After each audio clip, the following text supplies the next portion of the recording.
प्यारे विद्यार्थियों, मैं आपका organic chemistry educator Yogesh Jain स्वागत करता हूं आपका ईटूज इंडिया में। ठीक है जी हाँ, आपने बिल्कुल सही सुना।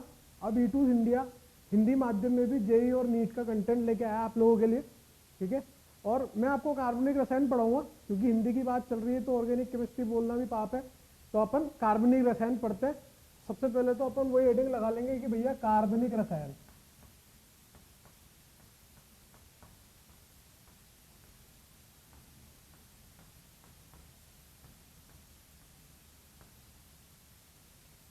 अब कार्बनिक रसायन से आप क्या समझते हैं? देखो, आप क्या सोचते होंगे कि कार्बनिक रसायन कितने साल पहले आई होगी?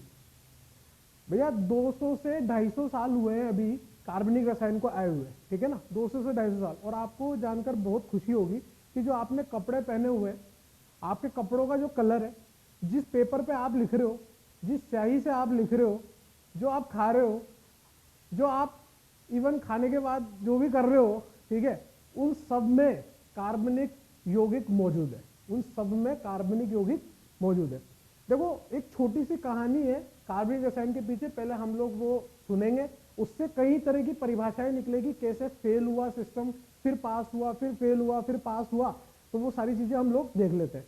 तो क्या हुआ, देखो, सबसे पहले जो कार्बनिक रसायन के बारे में थ्योरी आई वो क्या आई कि एक बर्जिलियस नाम का जो है साइंटिस्ट था।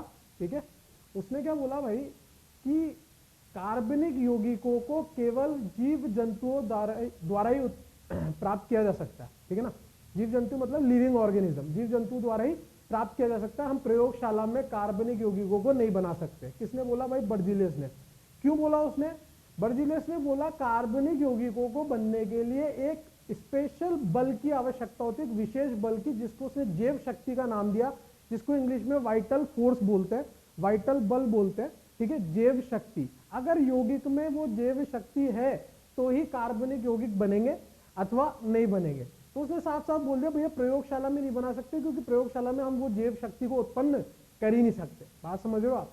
लेकिन क्या हुआ, कुछ सालों बाद जैसे ही चीजें आगे बढ़ती, भाई देखो टेक्नोलॉजी आगे बढ़ती गई। ठीक है, तो जैसे ही कुछ सालों बाद एक वोलर नाम का साइंटिस्ट था, इंग्लिश में होलर बोलते हैं, हिंदी में वोलर बोलते हैं। वोलर नाम के साइंटिस्ट ने क्या किया, अपनी लेबोरेटरी में एक परीक्षण कर रहा था भाई साहब। उसने अमोनियम साइनेटो लिया। उसका कोई इरादा नहीं था, देखो क्या होने वाला मुझे भी नहीं पता। ठीक है, उसका कोई इरादा नहीं था। उसने अमोनियम साइनेट को सिंपली गर्म किया। ठीक है, उसने अमोनियम साइनेट को गर्म किया। ये क्या है आपका? अमोनियम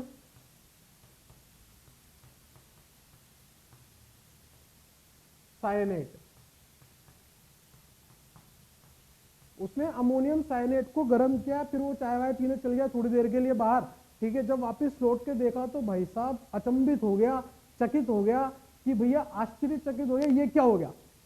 उसने क्या देखा भैया, जो बना वो क्या बना था? NH2CO NH2। ठीक है, अब आश्चर्यचकित क्यों हुआ? क्योंकि उसको पहले से पता था कि जो बना है वो एक कार्बनिक यौगिक है। लेकिन इसमें नई बात क्या थी? ये कहां पे हुआ? प्रयोगशाला में। प्रयोगशाला में पहला जो हमारा कार्बनिक यौगिक बना, जिसका नाम क्या था? यूरिया। क्या नाम था बेटा? यूरिया।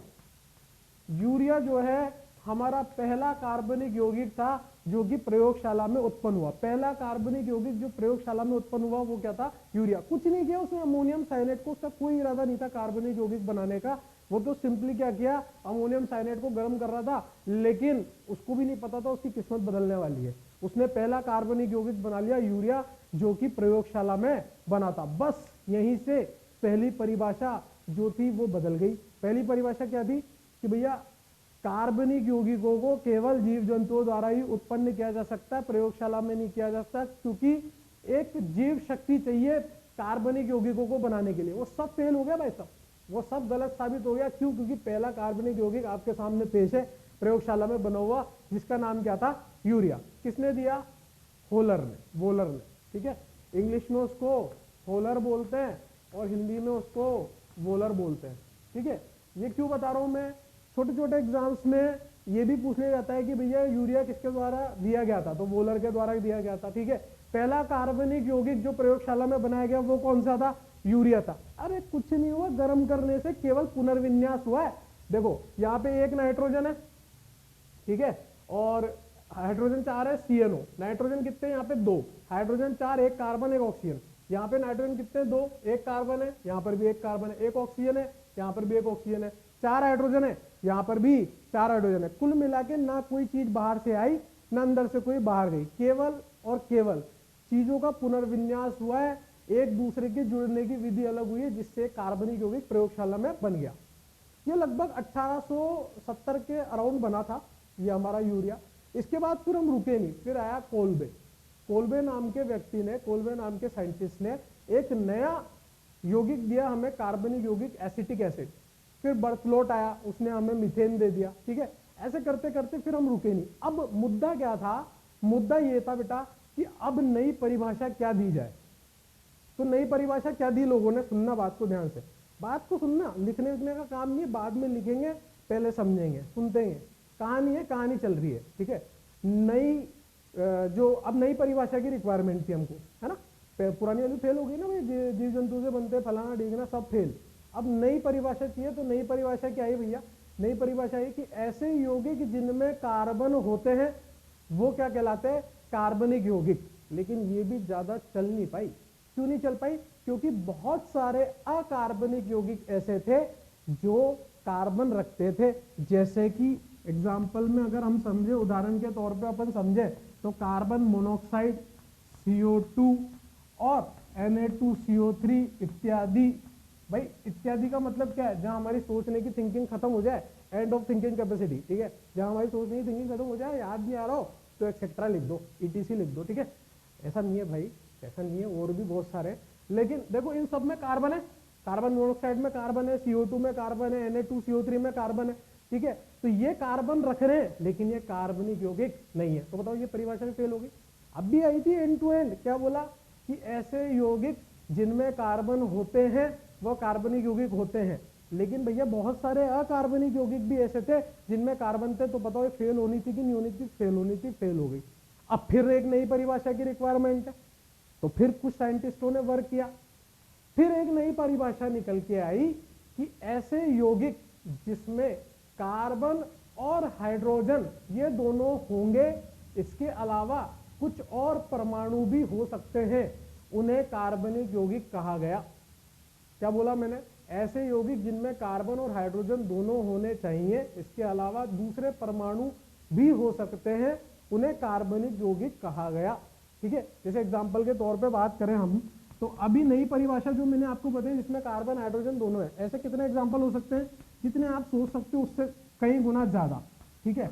CH3 हो गया, CH3 आपका NH2 हो गया, ठीक है, CH3 आपका OH हो गया, ठीक है, CH3 आपका COOH हो गया, जितने आप सोच सकते हो उससे कई गुना ज्यादा, ठीक है। ये सब कैसे हैं, जिनमें कार्बन भी है और हाइड्रोजन भी, इसके अलावा दूसरे परमाणु भी आ रहे हैं। ये सारे यौगिक कैसे बेटा, कार्बनिक यौगिक है। लेकिन यहाँ पे फिर पंगा हो गया, ये परिभाषा भी पूर्ण रूप से सही नहीं थी, लेकिन 99% सही है। जब 99% सही है तो 1-8% की एरर चलती है। आप भौतिकी विज्ञान में पढ़ते होंगे कि 1-8% एरर चलती है, पढ़ते हो ना एरर वाला चैप्टर, ±5% तो चलता ही है, ठीक है, चलता है। तो अब इसमें क्या है, देखो वो एरर वाला पार्ट कौन सा है, जैसे CCl4, ये CCl4 भी कार्बनिक यौगिक था, लेकिन इसमें कार्बन तो है लेकिन हाइड्रोजन नहीं है, लेकिन फिर भी इसको कार्बनिक यौगिक माना गया, ठीक है। तो अभी हमारी नई परिभाषा क्या है, ऐसे यौगिक जिनमें कार्बन हाइड्रोजन या कई अन्य परमाणु होंगे उन्हें कार्बनिक यौगिक कहा गया, और ये मान भी लिया गया,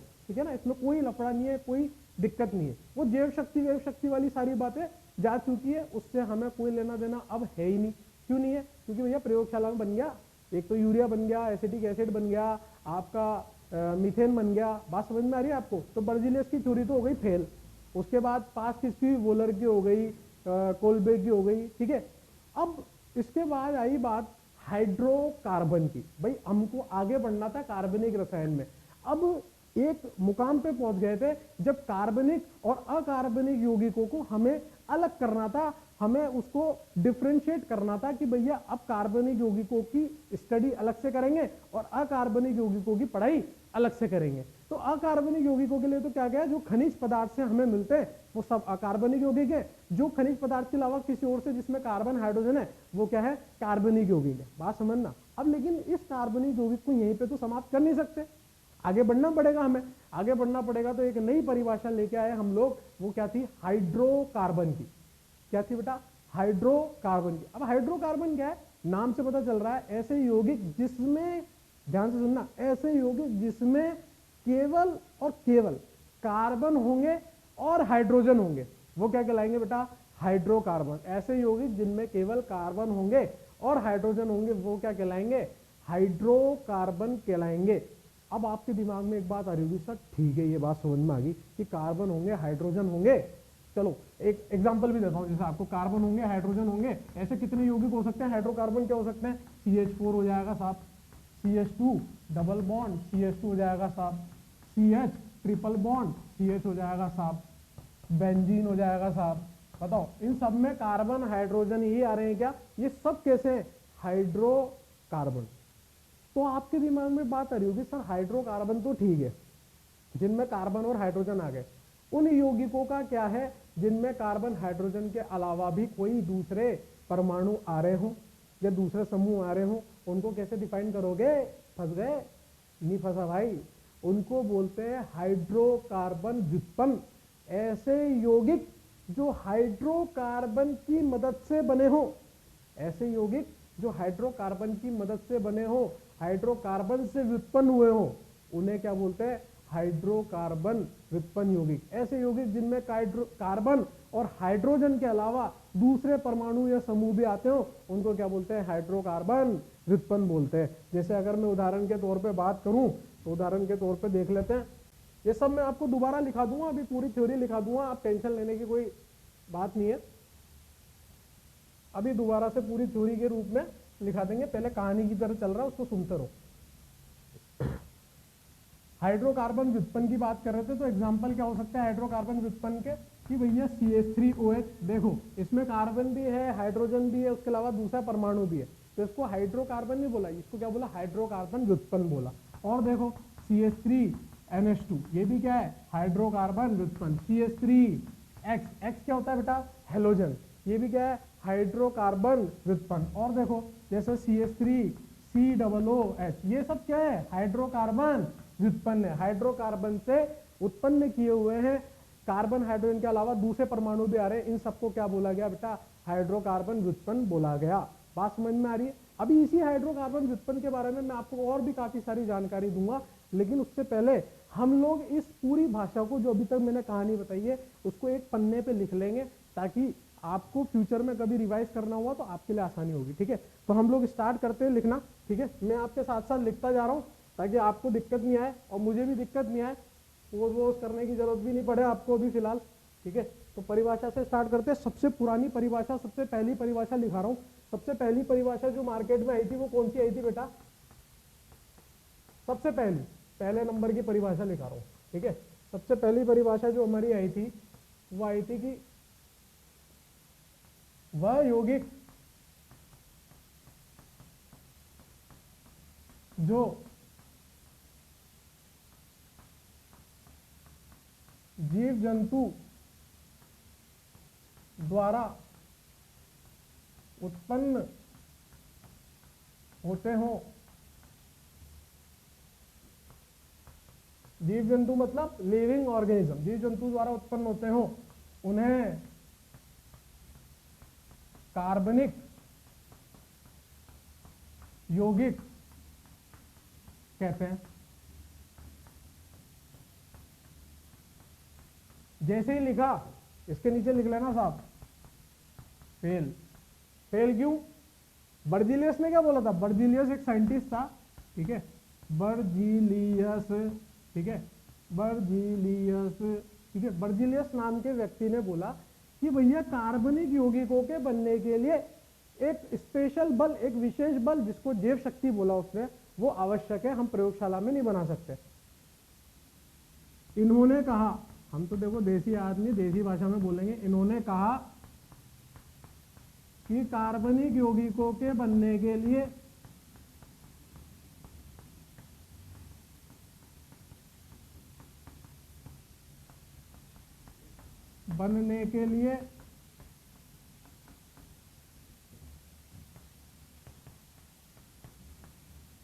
जैव शक्ति, जैव शक्ति आवश्यक है जो प्रयोगशाला में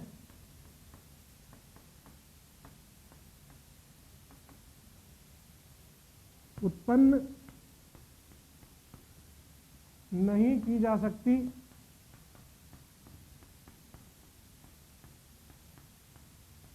इसलिए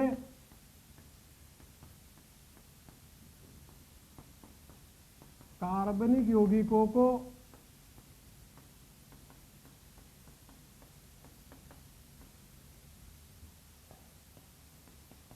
प्रयोगशाला में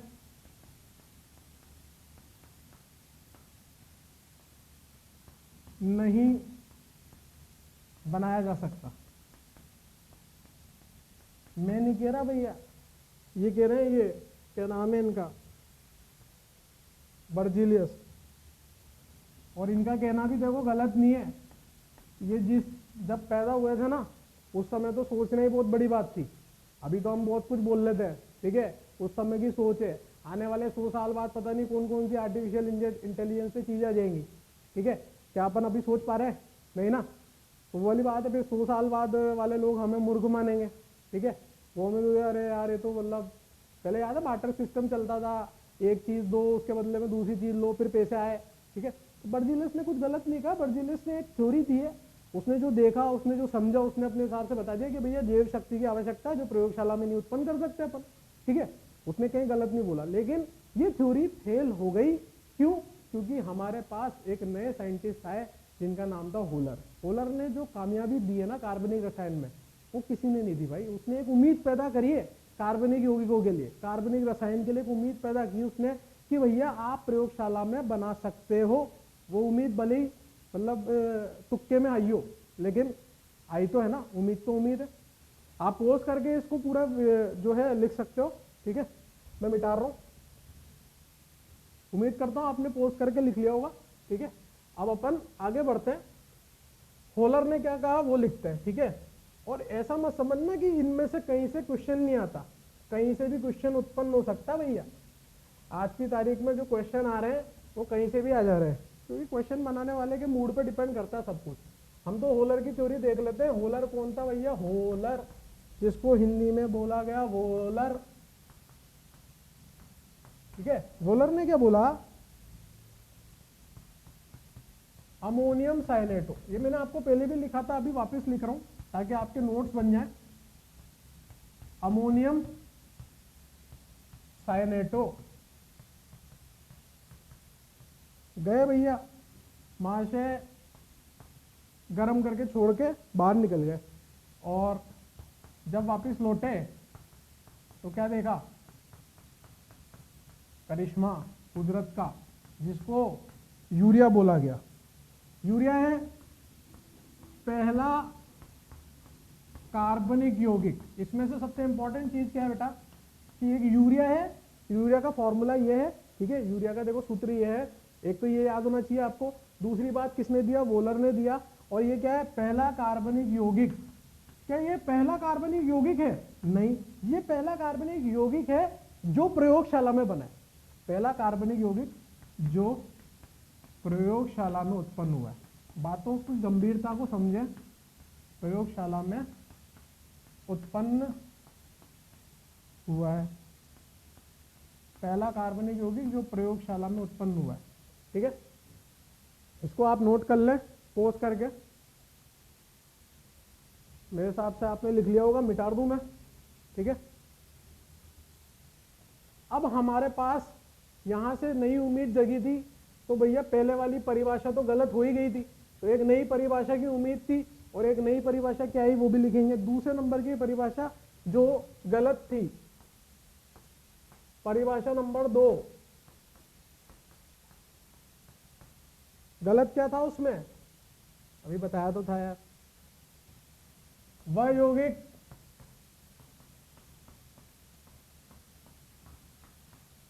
जिनमें कार्बन होते हैं वह कार्बनिक यौगिक कहलाते हैं।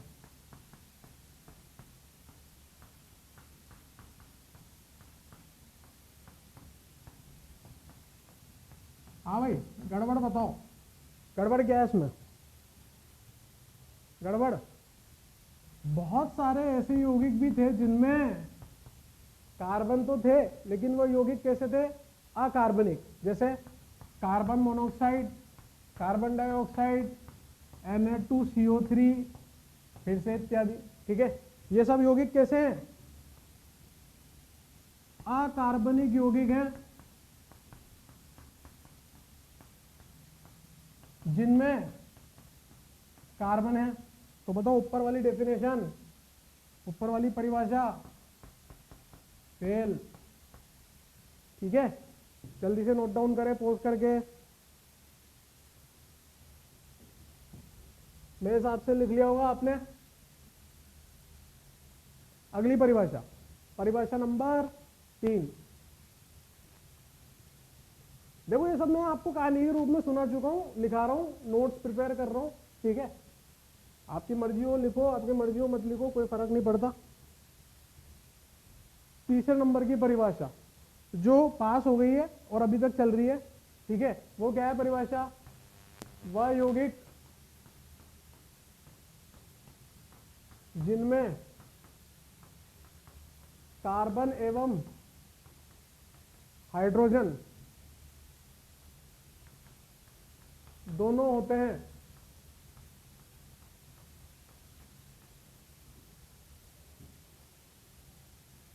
एवं अन्य परमाणु भी हो सकते हैं, लेकिन कार्बन हाइड्रोजन का होना आवश्यक है। उन्हें कार्बनिक यौगिक कहा गया।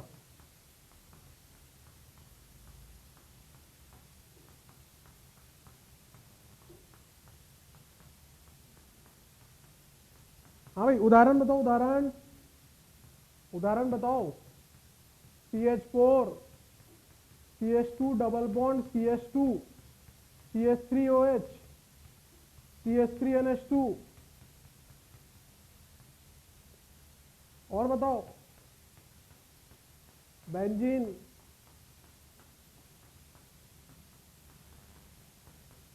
बेंजल्डिहाइड इत्यादि, जो आप सोच सकते हो वो सब ये सब कार्बनिक यौगिक हैं। फिर भी ये 99% ट्रू है, 1% ये गलत है। बताओ क्यों? क्योंकि यार कुछ यौगिक ऐसे भी थे जिनमें हाइड्रोजन नहीं था, फिर भी वो कार्बनिक यौगिक थे, जैसे CCl4। ठीक है, मैंने अलग से लिख दिया CCl4 को, पोज करके ये भी लिख लो आप। ठीक है, तो मैं उम्मीद करता हूँ आपने परिभाषा लिख ली होगी। ठीक है, अब यहां से अपना सही सही चीज है, फेल वेल वाला सिस्टम खत्म। अब हम कार्बनिक यौगिक के अंदर घुस गए। ठीक है, अब कार्बनिक रसायन के अंदर घुस गए, अब हमको उसमें डिटेलिंग चाहिए। ठीक है, हमें उसके अंदर और स्टडी करना है। तो एक नई परिभाषा आई भाई साहब, वो किसकी परिभाषा आई? हाइड्रोकार्बन की। अब हम और भीतर से जानना चाहते हैं कार्बनिक यौगिकों को, तो हमने ब्रांच बना ली, शाखाएं बनाई।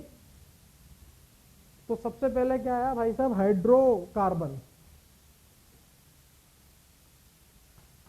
हाइड्रोकार्बन,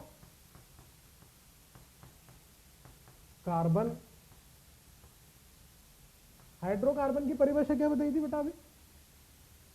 अभी कहानी में सुनाई थी। हाइड्रोकार्बन की परिभाषा वह यौगिक जिनमें कार्बन हाइड्रोजन होते हैं? नहीं, वह यौगिक जिनमें केवल, वह यौगिक जिनमें केवल कार्बन एवं हाइड्रोजन होते हैं, उन्हें हाइड्रोकार्बन कहते हैं।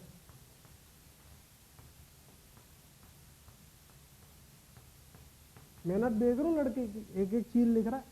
हाँ, बताओ उदाहरण, बताओ उदाहरण। कार्बन हाइड्रोजन होते हैं, उदाहरण। अरे CH4 कार्बन है, हाइड्रोजन है, क्या है? Hydrocarbon. CH2 double bond CH2 carbon है हाइड्रोजन है, बताओ क्या है, hydrocarbon. H triple bond CH क्या है, हाइड्रोकार्बन। बेंजीन क्या है, हाइड्रोकार्बन। बोलते ही नहीं है यार, ये क्या है, हाइड्रोकार्बन, ठीक है। अच्छा ये क्या है, चलो इसको रन दो, ये बताओ CH3 CH2 CH3 क्या है, ये हाइड्रोकार्बन इत्यादि।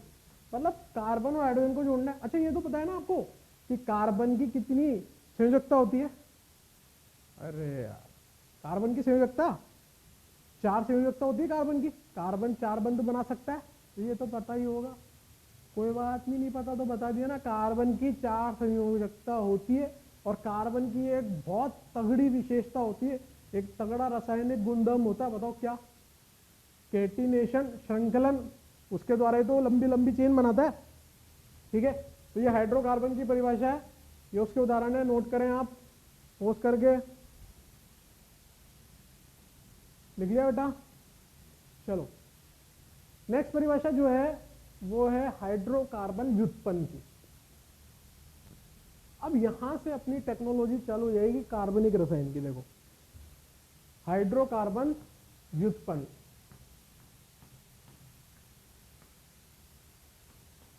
अब नाम से पता चल रहा है ऐसे यौगिक जो हाइड्रोकार्बन से उत्पन्न हुए हो उन्हें क्या बोलेंगे, हाइड्रोकार्बन व्युत्पन्न यौगिक। या फिर अपन ऐसे बोल सकते हैं कि ऐसे यौगिक जिनमें कार्बन भी हो हाइड्रोजन भी हो, इसके अलावा अन्य दूसरे परमाणु भी हो, उन्हें क्या बोलेंगे, हाइड्रोकार्बन व्युत्पन्न यौगिक। ऐसे यौगिक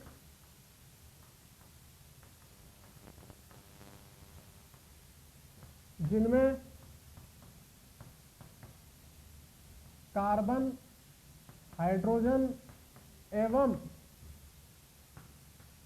अन्य परमाणु होते हैं, उन्हें हाइड्रोकार्बन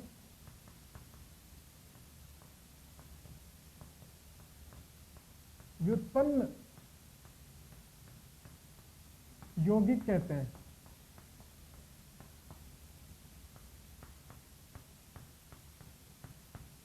या जो हाइड्रोकार्बन से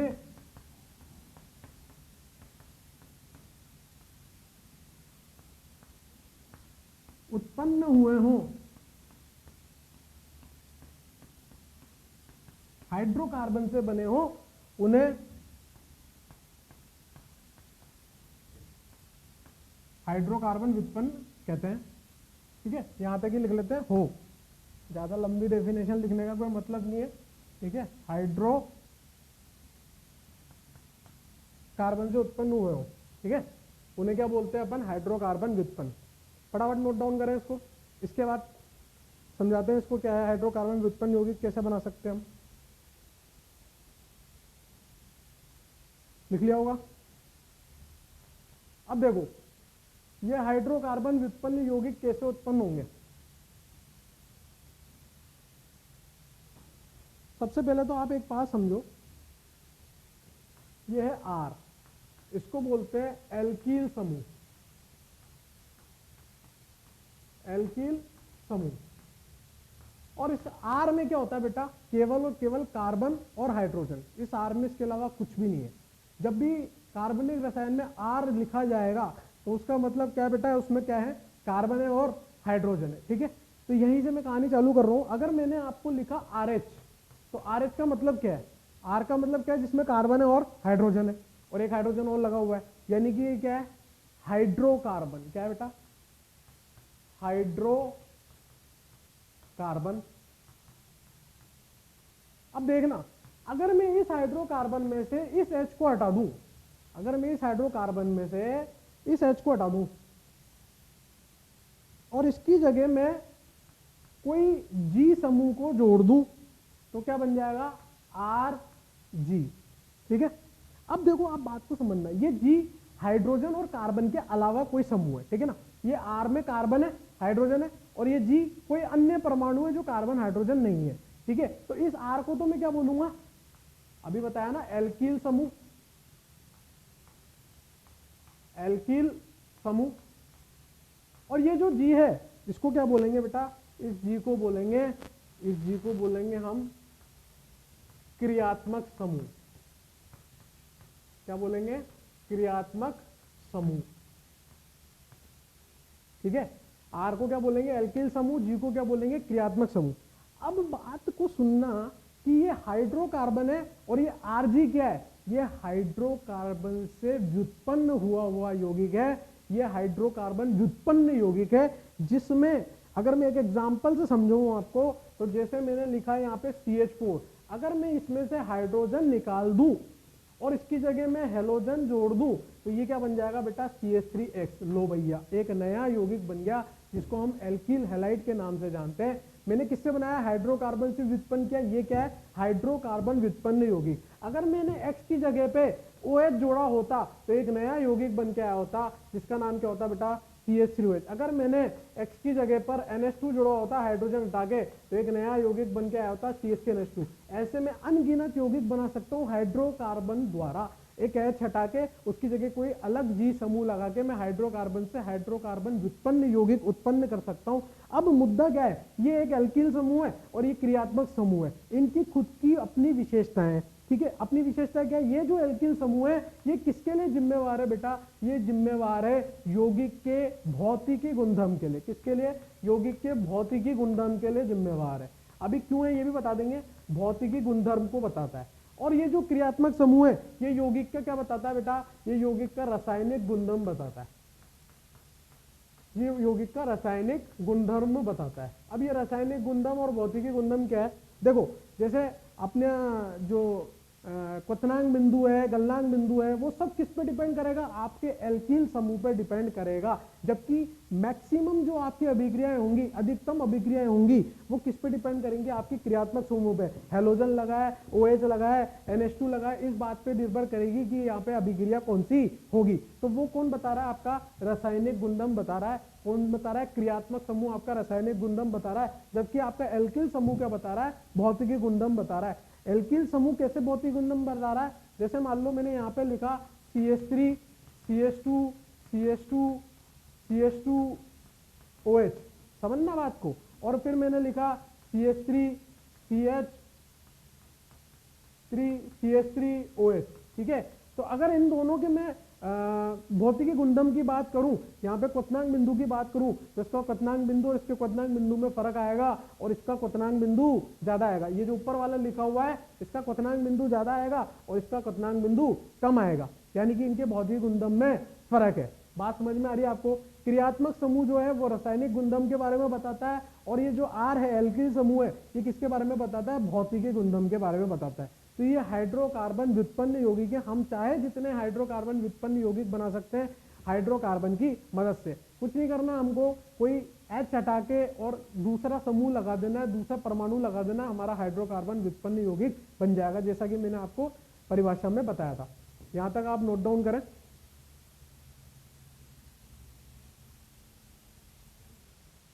हाँ भैया लिख लिया होगा, ठीक है, तो ये मिटा देते हैं। मेरे हिसाब से समझ में आ गया होगा आपको कि एल्किल समूह किसके लिए जिम्मेवार होता है बेटा, भौतिकी गुणधर्म के लिए। और जो हमारा क्रियात्मक समूह है, G समूह है, जिसको हमने हाइड्रोजन हटा के लगाया है, वो किसके लिए जिम्मेवार है, रासायनिक गुणधर्म के लिए। आगे चल के आपको चीजें और ज्यादा क्लियरिटी से समझ में आने लग जाएगी जब हम अभिक्रियाएं पढ़ने लगेंगे कि भैया G समूह क्या कहना चाह रहा है और R समूह क्या कहना चाह रहा है। मुख्यतः जो अभिक्रियाएं होती है वो G समूह पर होती है, ठीक है। और अब सबसे बड़ी दिक्कत क्या है कि भैया हमें ये तो पता चल गया कि सर हाइड्रोकार्बन क्या होता है, हाइड्रोकार्बन व्युत्पन्न क्या होता है, कार्बनिक यौगिक क्या होता है, कार्बनिक रसायन में क्या है, लेकिन सर हमें सबसे बड़ी दिक्कत ये आ रही है कि कार्बनिक यौगिकों को दर्शाएं कैसे, कार्बनिक यौगिकों को लिखें कैसे। ठीक है, तो एक क्वेश्चन की फॉर्म में लिखेंगे हम इस बात को, एक प्रश्न की फॉर्म में लिखेंगे कि कार्बनिक यौगिकों को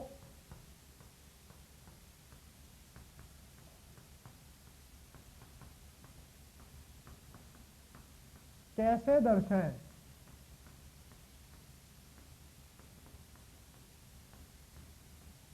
कार्बनिक यौगिकों को कैसे दर्शाएं। देखो कार्बनिक यौगिकों को कैसे दर्शाएं, तीन तरीके अपने पास बेटा कार्बनिक यौगिकों को दर्शाने के लिए। एक है डैश लाइन सूत्र, मतलब लघु आबंध सूत्र। दूसरा है कंडेंस सूत्र, जिसको हिंदी में बोलते हैं संगणित सूत्र। तीसरा है हमारे पास बॉन्ड लाइन सूत्र, यानी कि बंध रेखीय सूत्र। इन तीनों को हम समझेंगे एक एक करके, ठीक है। तीनों एक दूसरे से कनेक्टेड है। एक चीज दे रखी हो तो दूसरी हम बना सकते हैं, दूसरा दे रखा हो तो हम पहला बना सकते हैं, पहला दे रखा हो तो तीसरा बना सकते हैं। तो देखते हैं हम लघु आबंध सूत्र क्या है। तीनों को मैं एक साथ लिख रहा हूं, लघु आबंध सूत्र, जिसको इंग्लिश में बेटा डैश लाइन सूत्र या संरचना भी कहते हैं, ठीक है, संरचना भी कह सकते हो, ठीक है। लघु आबंध सूत्र, डैश लाइन सूत्र, ठीक है। दूसरा है हमारे पास बेटा संगणित सूत्र या संगणित संरचना, जिसको इंग्लिश में हम लोग बोलते हैं बेटा कंडेंस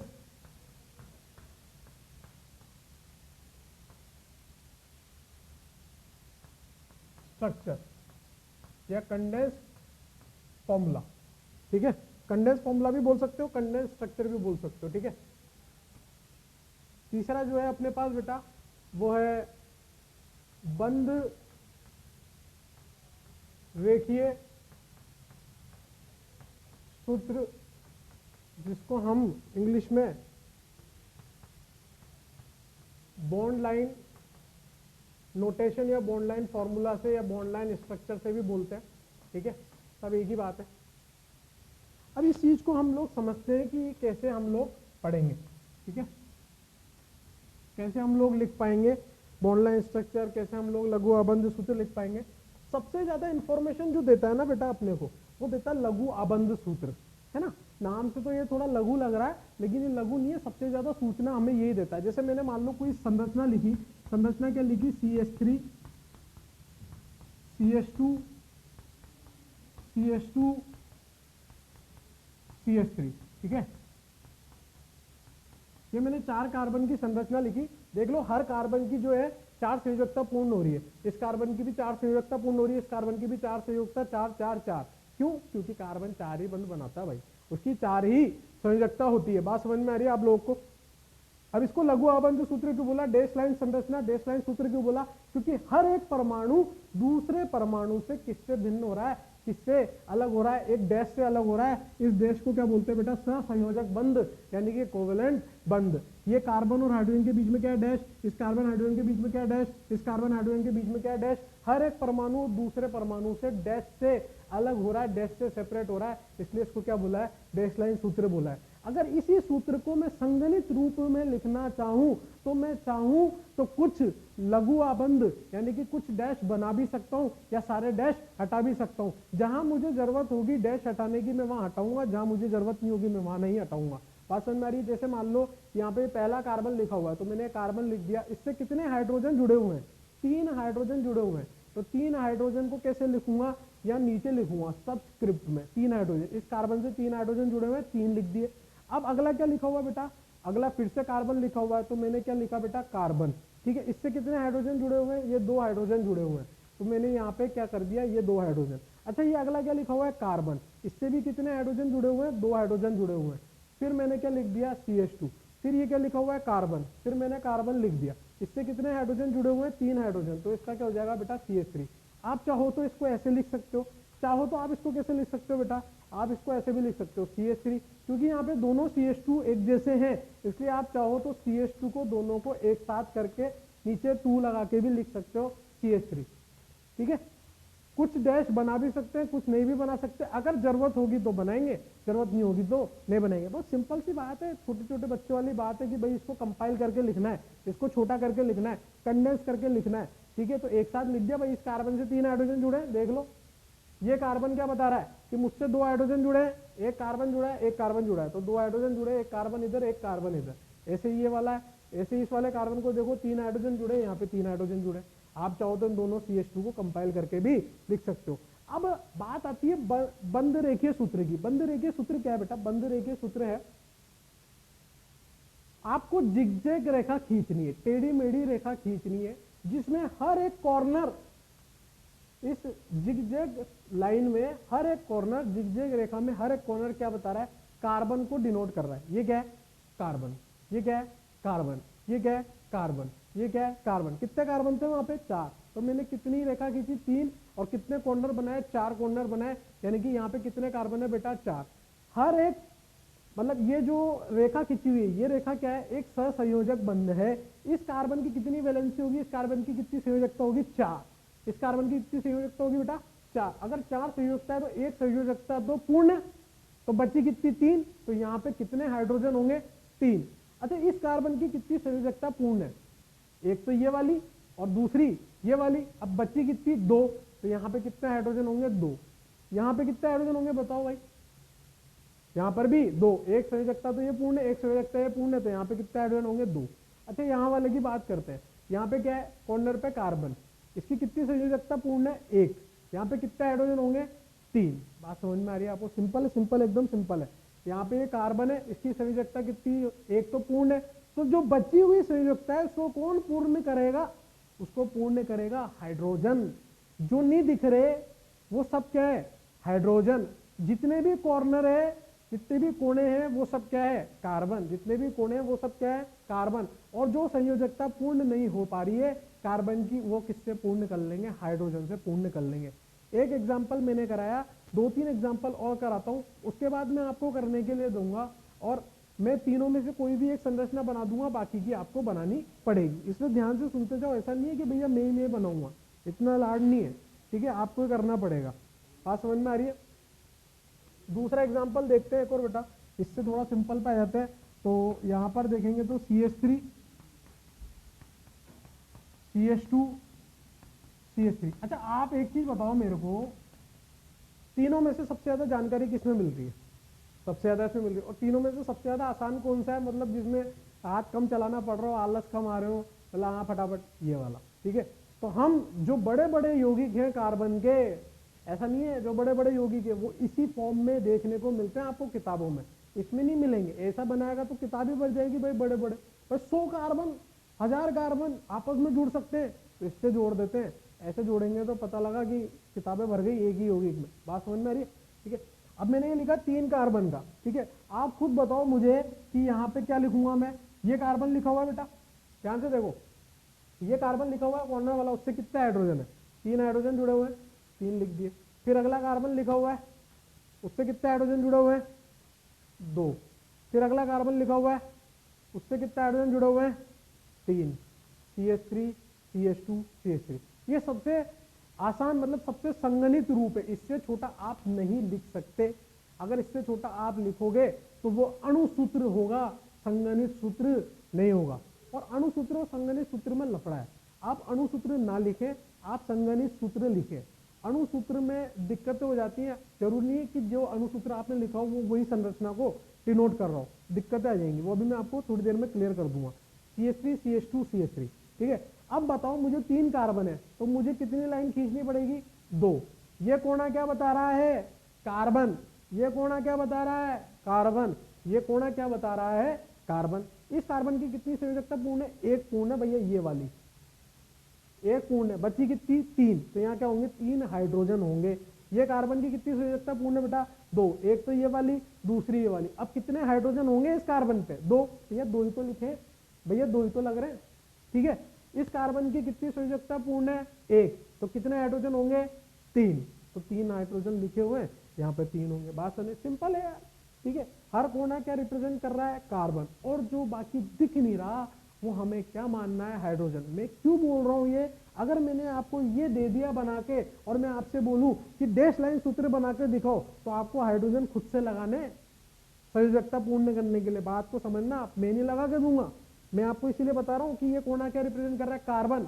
अगर मैं इसको रेखीय रूप में लिखता तो ऐसे लिखता ना भाई, उधर लघु आपन सूत्र में लिखता तो एक कार्बन लिखता, फिर दूसरा कार्बन, फिर तीसरा कार्बन, हर एक परमाणु दूसरे परमाणु से डैश से सेपरेट होगा। और कार्बन की पूरी पूरी संयोजकता बनानी 4 की 4, ऐसे नहीं एक बना दी, यहाँ पे एक ही दिख रही है सर, बाकी कुछ दिख ही नहीं रहा, मतलब ही नहीं है यार। 4 संयोजकता है, चारों बनानी है आपको, जो नहीं है उसको हाइड्रोजन से पूर्ण करो। बात समझ में आ गई, बहुत बढ़िया। ये 2 एग्जाम्पल है, पहले इसको नोट डाउन करो पॉज करके, और मैं आगे बढ़ रहा हूँ, तीसरा एग्जाम्पल लिखने जा रहा हूँ, समझा के फिर आपको सवाल दूंगा। लिख लिया होगा भैया आपने पोस्ट करके, ठीक है। तीसरा एग्जाम्पल देखते हैं बेटा।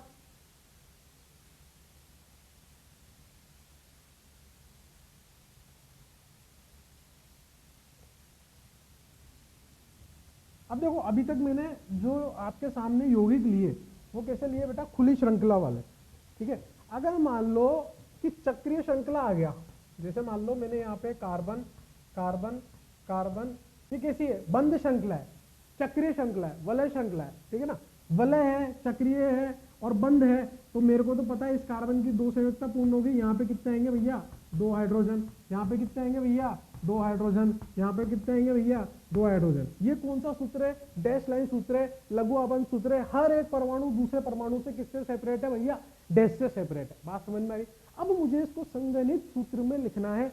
मैंने आपको क्या बोला था, संगणित सूत्र में कुछ लघु आबंध आ भी सकते हैं, नहीं भी आ सकते, तो जहां जरूरत होगी वहां हमें लगाना ही पड़ेगा, अदरवाइज वो नोटेशन खराब हो जाएगा, वो परमाणु मतलब वो यौगिक की इंफॉर्मेशन हमें सही नहीं मिलेगी। जैसे मान लो अगर इसको ऐसे लिखना चाहो कि सर आपने तो अभी बताया कि ऐसे ऐसे करके लिख लो, 3CH2 है, ऐसे करके लिख लो, तो भैया इससे कुछ ना पता चल रहा कि ये कैसे लिखा हुआ है। बात को समझ रहे हो, अरे समझ आ रहा है, इससे कुछ ना पता चल लो कि ये किससे जुड़ा है, ये किससे जुड़ा है, ठीक है। तो हमको क्या करना पड़ेगा, कुछ ना कुछ तो लघु आबंध बनाने पड़ेंगे। ये नोटेशन गलत है, नोटेशन क्या सही होगा बेटा, यहाँ पे कार्बन कार्बन कार्बन, इसको तो बनाने पड़ेंगे। अब चाहो तो आप इस कार्बन से कितने हाइड्रोजन जुड़े हैं, 2, इस कार्बन से कितने जुड़े हैं, 2, इस कार्बन से कितने जुड़े हैं, 2, आप ऐसे लिख सकते हो, ठीक है। तो कुछ लघु आबंध, कुछ डैश लाइन तो आपको बनानी ही पड़ेंगी, ठीक है। बात समझ में, जहां जरूरत है वहां आपको बनानी ही पड़ेंगी। अगर मैं इसका बंद रेखीय सूत्र बनाऊं तो सोचो आप क्या बनेगा, गणित में क्या पढ़ते हो आप, हाँ वही ये खत्म। हर एक कोना क्या रिप्रेजेंट कर रहा है, कार्बन, ये क्या है कार्बन, ये क्या है कार्बन। इस कार्बन की कितनी संयोजकता पूर्ण है, 1 2, कितने हाइड्रोजन होंगे, 2। इस कार्बन की कितनी संयोजकता पूर्ण है, 1 2, कितने हाइड्रोजन होंगे, 2। इस कार्बन की कितनी संयोजकता पूर्ण है, 1 2, कितने हाइड्रोजन होंगे बेटा, यहाँ पर 2 हाइड्रोजन होंगे। यानी कि हर एक कोना कार्बन रिप्रेजेंट कर रहा है और कार्बन की 4 संयोजकता के कारण यहाँ 2 हाइड्रोजन होंगे। भैया अगर मैंने ये बना के दिया होता ना आपको, तो आपको ये बनाने को लिए बोलता मैं, तो आपको पता होना चाहिए कार्बन कार्बन कार्बन लिख के नहीं छोड़ना है, हाइड्रोजन भी लगाने। नहीं आई बात समझ में यार, नहीं आ रही आगे चलो एक और एग्जाम्पल करते हैं, चौथे नंबर का। अगर मान लो सर आपने अभी तक तो जितने भी एग्जाम्पल लिए हैं उसमें केवल कार्बन हाइड्रोजन है, तो वहां बंद रेखीय सूत्र में आप तो बेवकूफ बना रहे हो हमको यार, कार्बन लिख देते हो, मतलब कोई ऐसे डायग्राम बना देते हो, उसमें कोई ऑक्सीजन नाइट्रोजन दिख ही नहीं रहा, हमको कहाँ लगाएंगे, कैसे दिखेगा वो। ले लेते हैं एक एग्जाम्पल, वो भी ले लो, नाराज नहीं हो ना। जैसे मान लो मैंने लिया CH3O ठीक है, ईथर है ये एक, ठीक है, CH3O देख लो, ऑक्सीजन की 2 संयोजकता पूर्ण है, कार्बन की 4 संयोजकता पूर्ण है, कार्बन की 4, हर एक परमाणु दूसरे परमाणु से डैश से सेपरेटेड है। अब इसको मुझे संगणित सूत्र में लिखना है, तो मैं तो वैसे लिखूंगा यार, सिंपल है। कार्बन से कितने हाइड्रोजन जुड़े, 3 हाइड्रोजन जुड़े, तीनों लिख दिए क्लब करके। इस कार्बन से क्या जुड़ा, ऑक्सीजन, यहाँ ऑक्सीजन लिख दिया। इस कार्बन से क्या जुड़ा, 3 हाइड्रोजन, पहले कार्बन लिख दिया फिर 3 हाइड्रोजन लिख दिया, सिंपल है, इसमें सोचना क्या, ठीक है। CH3O अब सर इसको बंद रेखीय सूत्र में कैसे लिखेंगे, तो भैया बंद रेखीय सूत्र में ऐसे लिखेंगे, जिग लाइनें खींचनी। मैंने क्या बोला, हर कोना कार्बन रिप्रेजेंट करेगा, कार्बन को दर्शाएगा, लेकिन अगर कोई विषम परमाणु आता है, ऑक्सीजन नाइट्रोजन सल्फर फॉस्फोरस फलाना देखना, तो उसको आपको लिख के ही बताना पड़ेगा। ये कोना क्या है, कार्बन, ये कोना क्या है, कार्बन, ये क्या है, ऑक्सीजन, बीच में ऑक्सीजन आ रहा था, मैंने ऑक्सीजन लिख दिया, मुझे पता चल गया कि यहाँ पे ऑक्सीजन है। अब आप जब इसको लघु आबंध सूत्र या कंडेंस सूत्र यानी कि संगणित सूत्र में लिखोगे, तो आपको भी वैसे लिखना है कि ये कार्बन है, इससे कितनी जो है संयोजकता जुड़ी हुई है, 1 तो जुड़ी हुई है, 3 हाइड्रोजन होंगे। ये ऑक्सीजन है, ऑक्सीजन की 2 संयोजकता होती है, दोनों लिख रखी है। ये कार्बन है, इसकी 3 होती है, 4 होती है, तो 3 हाइड्रोजन जोड़ देंगे। बात समझ में आ गई। ये तो मैंने कराए, अब मैं आपको दे रहा हूं जो आपको करने, बात समझ रहे हो, ये तो मैंने कराए, मैं योगेश जैन, मैंने करा है, अब आपको करना है। मैं तीनों में से कोई एक आइटम दे दूंगा, बाकी के दो आपको बनाने। टाइम दे रहा हूँ आपको, पोज करके आप आराम से करते रहना, कोई टेंशन नहीं है अपने को, ठीक है ना। पोज कर रहा हो, सवाल करो, पोज करो, सवाल करो, चेक करो, ठीक है ना। बहुत बढ़िया, चलो पोज करके फटाफट लिखो, ठीक है, लिख लिया होगा। अब मैं आपको सवाल दे रहा हूँ, ठीक है, थोड़ा सा सारा मिटा के मैं काफी सारे सवाल देता हूँ आपको, आपको करने हो। मेरे को तो आते हैं यार, मेरे को थोड़े ना अब जे का एग्जाम देना है, नीट का एग्जाम देना है, हो गया अपना तो, चल रही है अपनी तो रोजी रोटी, दाल रोटी, ठीक है। 5वां एग्जाम्पल, भाई आपको ये मान के चलना है कि ये क्या है, लघु आबंध सूत्र। अरे हाँ सर, इतना तो पता ही है। ये क्या है, संगणित सूत्र, और इधर क्या बनाना है, बंध रेखीय सूत्र। मैं तीनों में से कोई भी एक आइटम लिख के दूंगा, बाकी के दो आपको बनाने, ठीक है।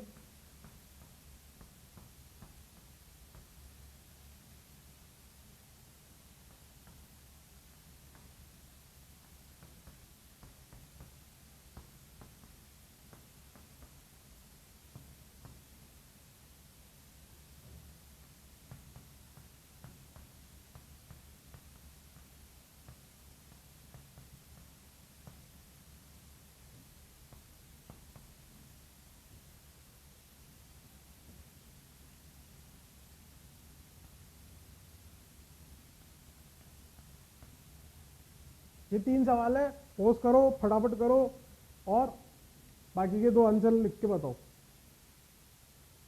पोस्ट करके करना भाई। हाँ भाई, कर लिया होगा आप लोगों ने, ठीक है। अब सबसे पहले देखो, ये लघु आबंध सूत्र लिखा हुआ है, ठीक है। अब इसका संगणित सूत्र बनाना है। मैंने क्या बोला था आपको, जब भी वलय वाली चीज आ जाए तो हमें कुछ डैश लाइन तो बनानी ही पड़ेगी, ठीक है। तो कुछ डैश लाइन बनानी पड़ेगी, बनाएंगे, बिल्कुल बनाएंगे भैया। यहाँ पे अपन ने डैश लाइन बनाई, इस कार्बन से कितने हाइड्रोजन, 1, इस कार्बन से 2 हाइड्रोजन है, यहाँ पे द्विबंध है। सर चीटिंग करते हो, आपने द्विबंध वाला तो बताया ही नहीं था। अरे भैया उसमें क्या है, एक पाईबंदी तो खींचना है, ठीक है, कोई बड़ी बात तो है नहीं। ये बन गया आपका संगणित सूत्र, इतना आसान। हाँ, अब इसका बंध रेखीय सूत्र बनाना है। ये बना लिया हमने चतुर्भुज, और यहाँ खींच दिया एक पाईबंद, ये बन गया इसका। कुछ है क्या इसमें, हार्ड है क्या, ये बता दो भाई। सिंपल है, सिंपल। आप सोच रहे हो कैसे बताए सर, ऐसे कैसे बता दे। अब यहाँ पे देखो, इसका मेरे को आपको लघु आबंध सूत्र बनाना है। तो आपने क्या किया होगा, कार्बन, ऑक्सीजन, कार्बन, कार्बन, ये आपने लिखा होगा, ठीक है।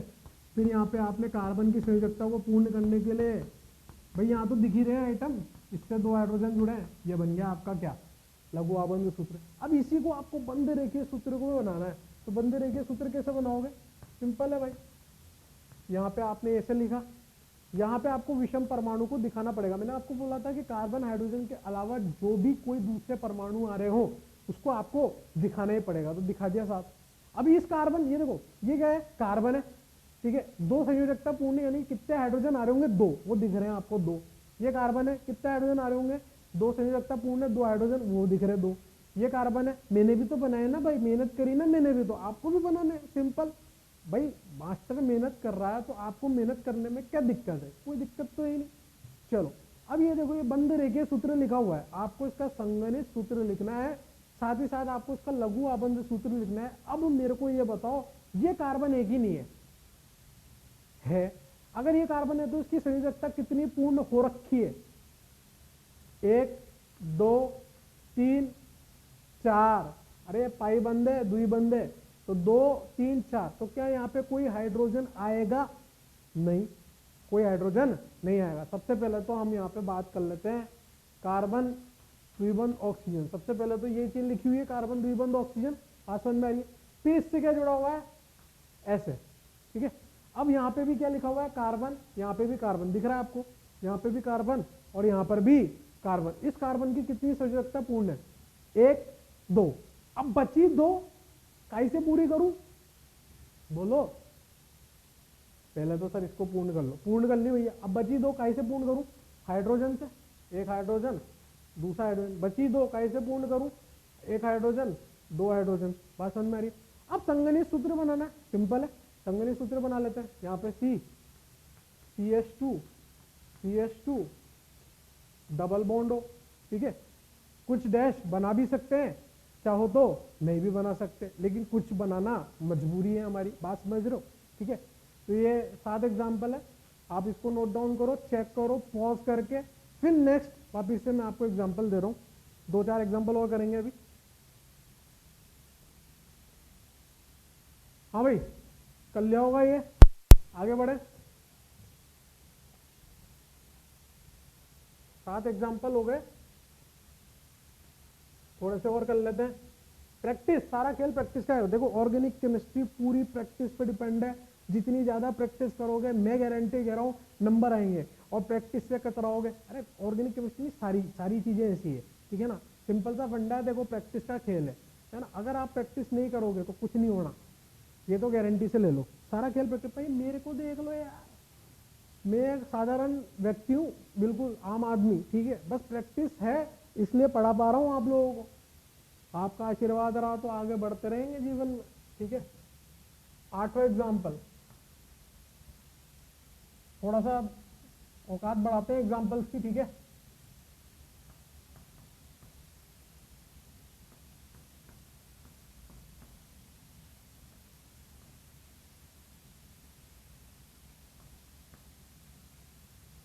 डरना नहीं है, डरोगे तो फिर तो जीवन वैसे ही खतरे में चल रहा है। डरना नहीं है भाई, डरना नहीं है, सिंपल है सब।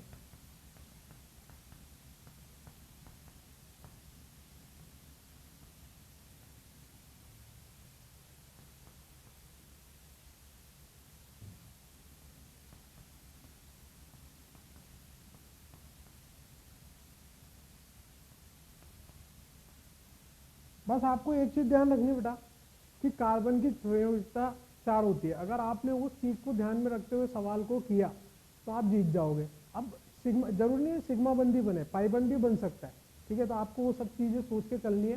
कार्बन की संयोजकता को पूर्ण करना है। संगणित सूत्र में सारी इंफॉर्मेशन दी होती है, जितने परमाणु लिखे हुए, परमाणु सारे लिखे जाते हैं, केवल लघु आबंध हटाया जाता है, ठीक है। बाकी सारे के सारे मतलब जो सहसंयोजक बंद है वो हटा रखे हैं हमने, बाकी सारे परमाणु लिखे हुए हैं। परमाणु इसके अलावा नहीं आएंगे। ऐसा नहीं कहीं हाइड्रोजन आपको कम लग रहे हो तो आपने अपनी मर्जी से जोड़ दिए, जो लिखा है वो सत्य है। इसके अलावा कोई परमाणु ऐड नहीं करने हैं आपको, बात समझ में आ रही है। ये जो है जो लिखा हुआ है इसी में खेलना है। अगर आपकी संयोजकता पूर्ण नहीं हो रही तो डबल बॉन्ड लगाओ, ट्रिपल बॉन्ड लगाओ, आपकी मर्जी जो लगाओ, लेकिन उससे पूर्ण करना है। पोज करो, सवाल करो, टाइम ले लो, पोज करने के बाद कोई दिक्कत नहीं है, लेकिन आंसर सही चाहिए, चेक करने का है, ठीक है। पोज करके फटाफट से करो। हाँ भाई कर लिए होंगे आपने। सबसे पहले देखो ये क्या बता रहा है हमें, यहाँ पे कार्बन लिखा हुआ है, इस कार्बन से कितने हाइड्रोजन लगे बेटा, 3 हाइड्रोजन लगे हुए हैं। फिर अगला 2 बार CH2 लिखा हुआ है। अब देखो जब भी ऐसे सवाल आए ना तो संगणित सूत्र की वहीं पे ही खेल लो थोड़ा सा। CH2 कितनी बार लिखा है, 2 बार। CH2 थोड़ा सा चौड़ा करके लिख रहा हूँ मैं, कुछ नहीं लिख रहा। और यहाँ पे CHO लिखा हुआ है। अब एक कार्बन से इसकी वैलेंसी तो पूर्ण होगी, एक संयोजकता तो पूर्ण होगी, एक ऑक्सीजन है एक हाइड्रोजन है, हाइड्रोजन एक ही बंद बना सकता है, ठीक है। अब ये ऑक्सीजन है, ऑक्सीजन के साथ अगर मैंने इसको ऐसे जोड़ दिया, बात तो समझना। तो अब अगला आइटम क्या हो सकता है कि यहाँ पे मैं द्विबंध लगाऊं, तभी जाके कार्बन की 4 संयोजकता पूर्ण होगी, ठीक है। अब हो गया मेरा काम। कार्बन यहाँ 2 हाइड्रोजन, अब तो चौड़े में लिखना है इसको, बस ये लिख दिया भाई चौड़े में, ये लो। अब सर इसको बंद रेखीय सूत्र में भी लिख के बताओ, तब माने लिख देंगे भैया, उसमें क्या है। कितने 4 कार्बन है, ये 4 कार्बन, हर एक कोना क्या रिप्रेजेंट कर रहा है बेटा, कार्बन कार्बन कार्बन, ये भी कार्बन ये भी कार्बन ये भी कार्बन ये भी कार्बन। इस कार्बन की 3 संयोजकता हाइड्रोजन से पूर्ण होगी, 2 हाइड्रोजन से पूर्ण होगी, 2 हाइड्रोजन से पूर्ण होगी। यहाँ वाला कार्बन की एक संयोजकता हाइड्रोजन से होगी और 2 किससे हो रही है, ऑक्सीजन से, तो मुझे बनाना पड़ेगा ये लो।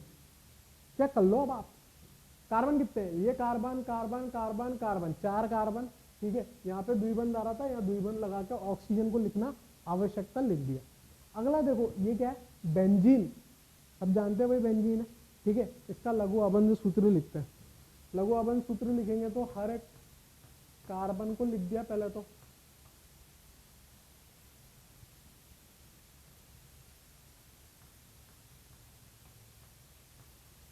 फिर यहाँ पे अंदर के पाइबंद भी बना दिए। अब तो संयोजकता ही लिखनी है बस, जो बच रहा है hydrogen hydrogen hydrogen hydrogen hydrogen hydrogen. गलती हो जाए कोई दिक्कत नहीं है, यहाँ गलती कर लो वहाँ पे, वहाँ मत करना, वहाँ कहाँ पे एग्जाम में, ठीक है। देख लो इस कार्बन की 4 संयोजकता पूर्ण है, इस कार्बन की 4 संयोजकता पूर्ण है, चौड़े में लिख दिया अपन ने, इसी आइटम को चौड़े में लिख दिया, कुछ नहीं किया। अब इसका बंद रेखीय सूत्र बनाना है, बॉन्ड लाइन स्ट्रक्चर बनाना है। हर एक कोना क्या रिप्रेजेंट करता है बेटा, एक इस तरह की 6 मेंबर की रिंग बना ली, 6 मेंबर की वलय बना ली। हर एक कोना क्या रिप्रेजेंट कर रहा है बेटा, कार्बन कार्बन कार्बन कार्बन, हर एक कोना कार्बन रिप्रेजेंट कर रहा है। क्या मुझे इसमें और कुछ दर्शाने की जरूरत है? क्या इसमें कोई विषम परमाणु आ रहा है कार्बन हाइड्रोजन के अलावा? कोई कार्बन हाइड्रोजन के अलावा विषम परमाणु है ही नहीं।